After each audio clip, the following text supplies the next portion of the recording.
So you've decided to get shit done. Whether you're trying to work on your fitness, get a new job and get your money up, or head back out into those dating streets, you're gonna need some motivation.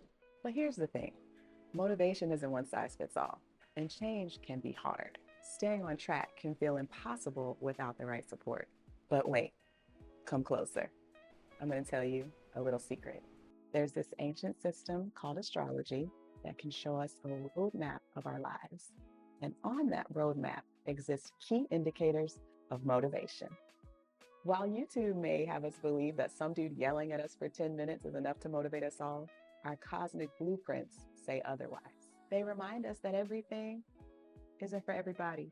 In this video, I'll share some key indicators of motivation from the birth chart so you can find motivation that's tailor-made for you. If you've got your birth chart, grab it right now. If you're not sure what a birth chart is or how to find one, don't worry, I've got you covered in another video.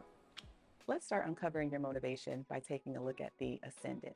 On your birth chart, it's going to be marked probably with an AS or an ASC, and sometimes there'll be a little arrow to indicate where it is. The ascendant is the degree of the zodiacal wheel that was coming up over the horizon at the exact moment that you were born. Think of it like the sunrise of your life, when teeny weeny you ascended into the world. Oh, you were so cute back then. Now, the ascendant is a specific degree, but the rising sign is the sign of the zodiac that the ascendant degree is in. For example, if your ascendant is at 24 degrees Cancer, then your rising sign is Cancer. If your ascendant is at 7 degrees Libra, then your rising sign is Libra, and so on and so forth. The rising sign is the broader sign, and the ascendant pinpoints the exact degree. The ascendant and the rising sign more generally have a huge impact on your motivation. They set things off, and I ain't talking about like Cleo and them. I've got a whole video about the first house. But in a nutshell, the houses divide the birth chart and subsequently our lives into 12 distinct areas. The first house starts with your ascendant and covers aspects of the self. Pay attention to planets that are in the first house, and particularly those that are close to the ascendant. These planets indicate how you show up in the world and have a huge impact on what you need and what motivates you. Unfortunately, if you don't know your birth time, you're not going to be able to calculate the ascendant or the houses of the birth chart. This is one of the main reasons that I constantly harp on how important it is to know your birth time. But if you don't know your birth time, stick around. I got something for you too, boo. No homies left behind. Going back to the rising sign briefly, every zodiac sign has a planet that rules that sign. If you think of the zodiac signs as countries, every one is going to have its own culture, its own vibe, and its own nobility or ruler.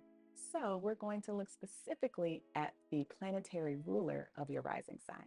I've included a handy dandy chart here so that you can see the ruler of your rising sign with ease. So think about the ruler of your rising sign now that you know what it is and what it may represent.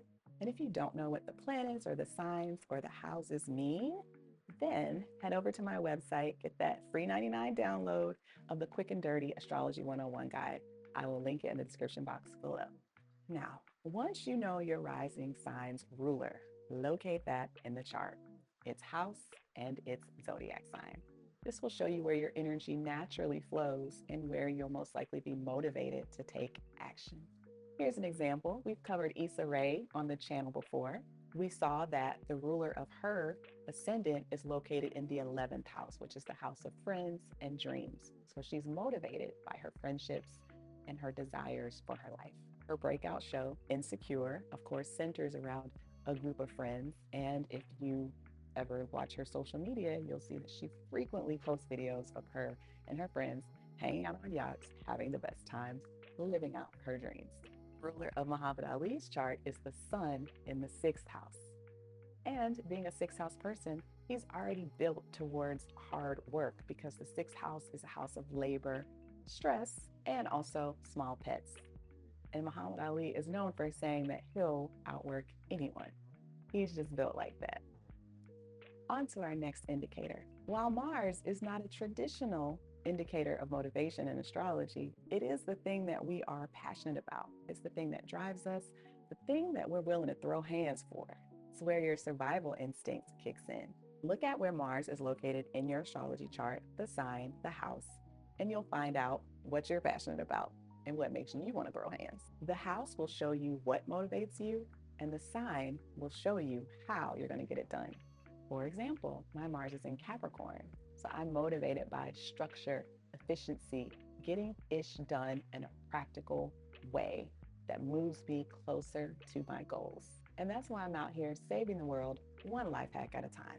Now, once you've found the locations of these initial indicators, do a little brainstorming, put them all together. Brainstorm some ways that you can honor your natural desires as you're doing that other thing that you don't necessarily want to do. For all the indicators that I've shared, look at the house, the sign, and its aspects.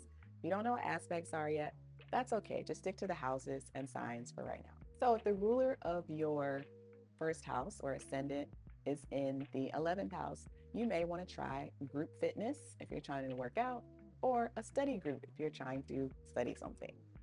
Friends and groups will be very important to you.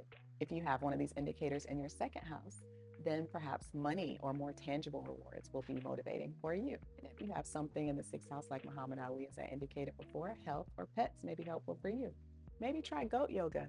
If you have one of these indicators in the seventh house, maybe try working with a partner toward your goal, virtually or in person.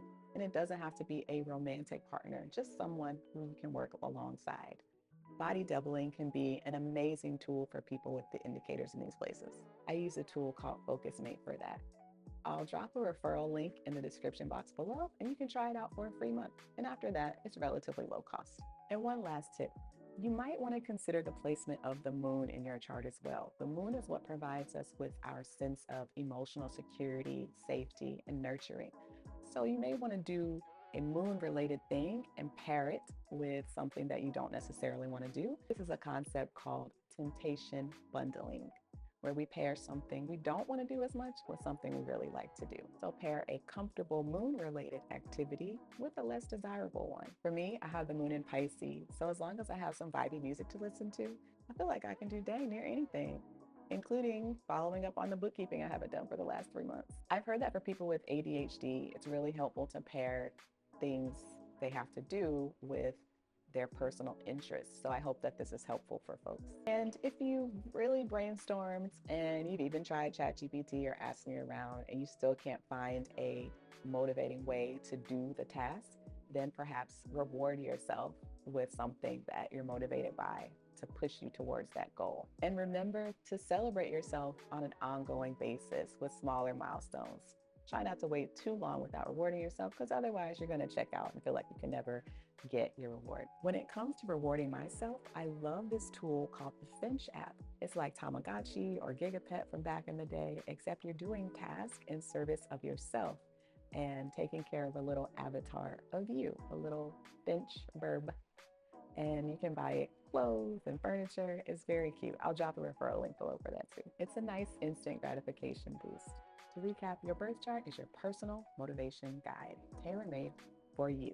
Experiment with what works and know that it's okay to need support. There's always someone or something out there that's willing to help you. Drop a comment below to let me know how these tips resonate and what your chart says about your motivation style. If you'd like to go deeper, book a reading with me at homegirlastrology.com. Don't forget to like this video, subscribe, and sign up for notifications so you don't miss out on what's next. Peace, homies. Set it off on the left, y'all. Set it off on the right. Set it off. Come on, set it off on the left. On the